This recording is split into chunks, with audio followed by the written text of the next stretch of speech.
Word on Wall Street right now. Top investors watching your money. Joining me now is Hennion Walsh, Asset Management President and Chief Investment Officer, Kevin Mahn. And we are waiting on Walmart earnings, which we'll get to in a moment. Kevin, great to see you. You as well. We are looking at a market that is lower this morning. How would you want to assess the portfolio for 26? Yeah, I think you really have to understand that 2026 could be a year filled with much more volatility, as we've seen already thus far.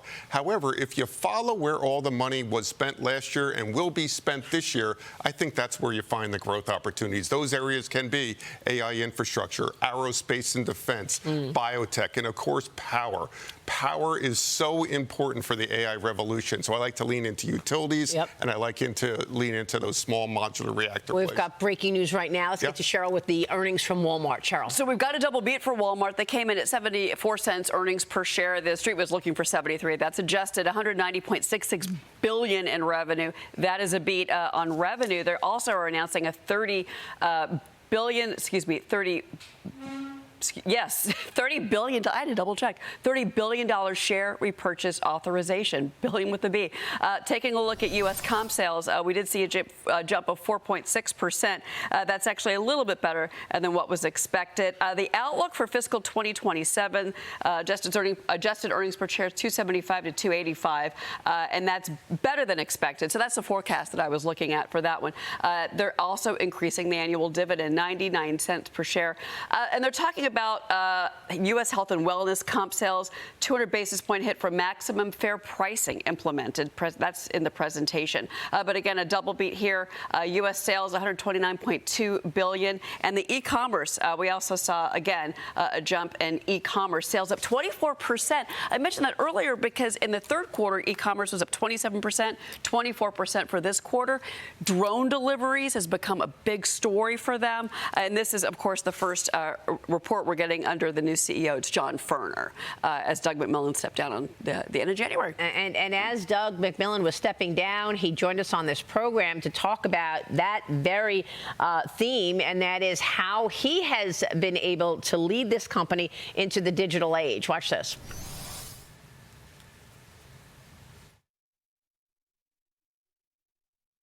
Talk to us about how you've pivoted this company into the digital age. We went from being a brick and mortar retailer really to being an omni-channel retailer. We're always looking for value. These days, they want access to an incredibly broad assortment. The experience of shopping, whether it's in-store or online, needs to just keep getting better and better all the time. We describe ourselves these days as a people-led, tech-powered company. We want to be as good as anyone at deploying today's technology to reinvent the business. And we're in some ways a supply chain business. We've made some big investments with physical automation in addition to what we're doing with technology as it relates to AI, software, and how we use our data. We're trying to save people time and serve up what they want to shop. So it's really about personalization. It's about saving people time. It's about serving up what they need at the best possible price. Kevin, your reaction. What do you make of the quarter? Obviously beating on earnings, revenue, and yet the stock traded down. Yeah, I mean, Walmart is really a litmus test for the health and confidence of the U.S. consumer. And as Cheryl just pointed out, for the 8th consecutive quarter now, their global e-commerce business has grown by 20% or more. So they're leaning into the preference of the U.S. consumer as well to shop online. We've heard about all these announced AI deals and how they're going to use agentic bots to actually enhance the consumer experience. So Walmart seems to be checking all the boxes right now. Beat on earnings, beat on revenues, uplifted their forward-looking guidance, and the stock is down. So the stock is off of the lows of the morning. Is down under 2% right now, but is it valuation that's an issue here? This is valuation of $1 trillion at this point, Kevin. Yeah, you always have to consider valuation, of course, but if I look at the forward path for Walmart, if in fact there is more volatility in the market, they kind of blend between consumer staples and consumer discretionary. I think that's a good place to allocate money right now. I think their forward-looking guidance that they're providing, how they're leaning more into the e-commerce experience, shows me that there's more growth ahead. Yeah, one of the issues, of course, Cheryl, has been tariffs for Walmart and its ability to continue offering the lowest price when you've got to actually pay out for tariffs. And that's what management has complained about.